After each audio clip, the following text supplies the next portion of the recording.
नमस्कार, मैं हूं शिखा शर्मा और स्वागत है आपका खबर 100 में। आप सभी को उत्पन्ना एकादशी की हार्दिक हार्दिक शुभकामनाएं। आपको बता दें, मार्गशीर्ष मास की कृष्ण पक्ष की एकादशी को उत्पन्ना एकादशी कहा जाता है।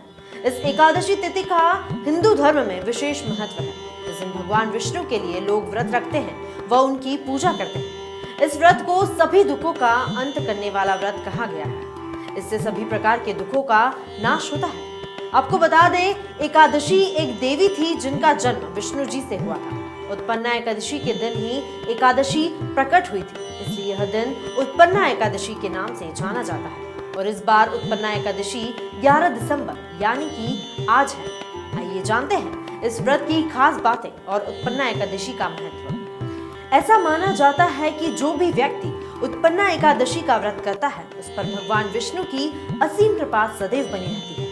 एकादशी को साल में कभी भी शुरू नहीं किया जा सकता है। इसे सिर्फ उत्पन्ना एकादशी से ही शुरू कर व्रत किया जा सकता है। एकादशी के दिन सुबह उठकर व्रत का संकल्प कर शुद्ध जल से स्नान करना चाहिए। इसके बाद धूप, दीप व नैवेद्य आदि 16 सामग्री से भगवान श्री कृष्ण का पूजन करना चाहिए। मान्यता है कि जो व्यक्ति उत्पन्ना एकादशी का व्रत पूरे विधि विधान से करता है, वह सभी तीर्थों का फल व भगवान विष्णु के धाम को प्राप्त करता है। व्रत के दिन दान करने से लाख गुना वृद्धि के फल की प्राप्ति होती है। जो व्यक्ति निर्जल संकल्प लेकर उत्पन्ना एकादशी का व्रत रखता है, उसे मोक्ष व भगवान विष्णु की प्राप्ति होती है। ये व्रत रखने से व्यक्ति के सभी प्रकार के पापों का नाश होता है।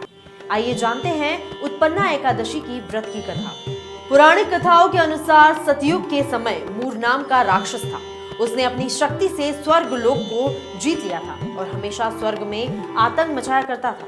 ऐसे में इंद्रदेव मूर से परेशान होकर भगवान शिव की शरण में पहुंचे और शिव जी ने उन्हें भगवान विष्णु के पास जाने को कहा। देवताओं की अनुनय विनय पर विष्णु भगवान ने मूर से युद्ध करना स्वीकार किया। विष्णु जी का मूर दैत्य से युद्ध आरंभ हो गया, जो कई वर्षों तक भी चला।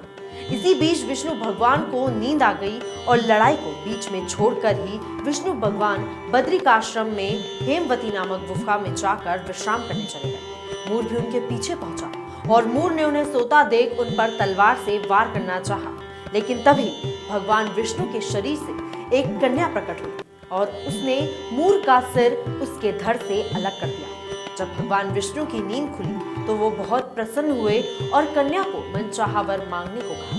तब कन्या ने मांगा कि अगर कोई भी मनुष्य मेरा उपवास करे तो उसके सारे पाप नाश हो जाए और उसे बैकुंठ लोक की प्राप्ति हो। तब भगवान ने उस कन्या को एकादशी नाम दिया और वरदान दिया कि इस व्रत के पालन से मनुष्य जाति के पापों का नाश होगा और उन्हें विष्णु लोक मिलेगा।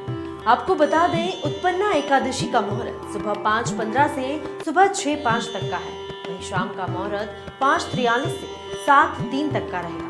यह पर्व आपके लिए मंगलकारी हो, वह आपके जीवन में खुशहाली लाए। इन्हीं शुभकामनाओं के साथ मैं शिखा शर्मा आप सभी से विदा लेती हूँ। देखते रहिए खबर 100, जनता की बुलंद आवाज।